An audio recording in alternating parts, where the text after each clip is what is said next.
en termes de droit d'accès à l'eau, il a été recommandé d'écrire le droit à l'accès à l'eau et à l'assainissement dans la nouvelle constitution du Mali. Ça, c'était une recommandation forte qui a été formulée par la société civile, par tout l'ensemble des acteurs qui étaient présents à Dakar. Et cette recommandation a été reprise aussi sous forme de déclaration de Dakar. Et nous réjouissons de la participation du Mali à ces forums.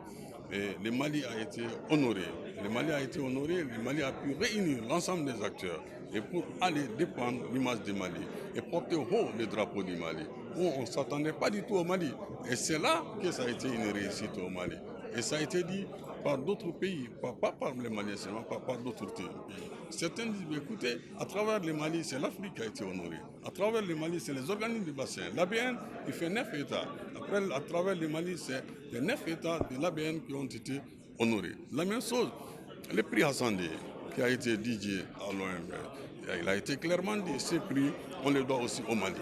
Quand on parle de l'OMS, on parle du barrage de Manantali. Le barrage de Manantali qui a une capacité, un volume de 11 milliards de mètres cubes. À partir d'où on produit de l'électricité. Et cette électricité produite est partagée avec le Sénégal et partagée avec la Mauritanie. Voilà un modèle de coopération sur lequel on peut s'inspirer et sur lequel la déclaration de Dakar aussi a fait une recommandation pour dire désormais il faut renforcer la coopération à l'image de l'OMS.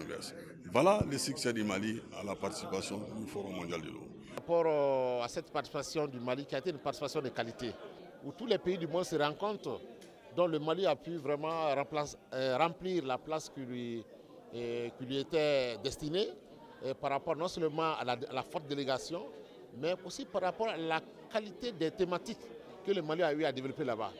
Et vous avez vu lors de cette restitution, on a appris que beaucoup de participants de haut niveau, c'est-à-dire que il y a l'OMVS, il y a le président Macky Sall, il y a d'autres présidents, il y a d'autres secrétaires généraux qui sont venus rendre visite, n'est-ce pas, aux Maliens dans leur stand, au niveau de leur pavillon.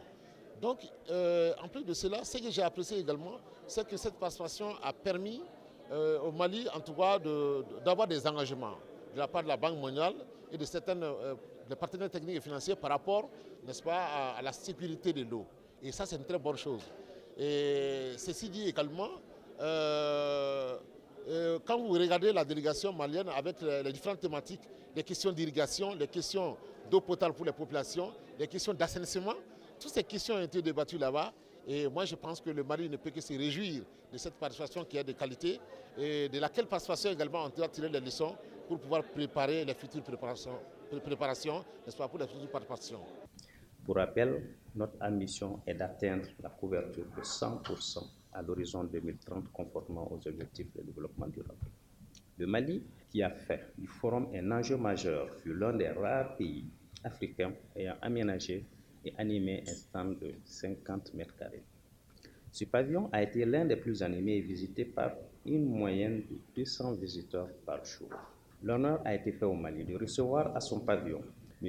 Hamed Jan Semega, le haut-commissaire de l'Organisation pour la mise en valeur du fleuve Sénégal, et des hautes personnalités telles que le secrétaire exécutif de l'ABN, de l'ABV, de la CEDEAO, les ambassadeurs, les parlementaires, les partenaires techniques et d'autres personnalités du secteur.